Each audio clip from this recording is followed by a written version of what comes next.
Nasema wazi kwa ajili yetu mtoto amezaliwa, kwa ajili ya Waislamu Yesu akazaliwa, kwa ajili ya wapagani Yesu akazaliwa, kwa ajili ya Wakatoliki Yesu akazaliwa, kwa ajili yetu mtoto amezaliwa, kwa ajili yako mtoto amezaliwa, kwa ajili ya wanaume mtoto amezaliwa, kwa ajili ya wanawake mtoto amezaliwa, kwa ajili ya vijana mtoto amezaliwa, kwa ajili yako Yesu amezaliwa.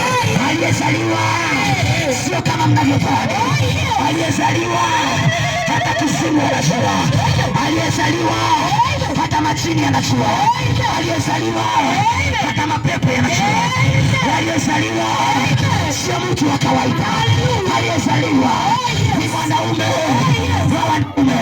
Amezaliwa leo Jembe na Majembe, amezaliwa leo kamanda wa makamanda, amezaliwa leo Mbabe wa wababe, amezaliwa leo wanaume wa wanaume, amezaliwa leo yule asiyeshindwa. Huu mwaka usiishe kabla hujamkubali Yesu, huu mwaka usiishe kabla Yesu hajaokoka, huu mwaka usiishe kabla Yesu hajaingia kwako. Sikiliza nikwambie, Biblia inaniambia kwa ajili yetu mtoto amezaliwa. Yeye hana upendeleo, yeye hachagui dini wala rangi, hachagui kimo wala unene. Yeye amezaliwa kwa ajili ya kila mmoja. Unapomkubali Yesu, maisha yako yanabadilika.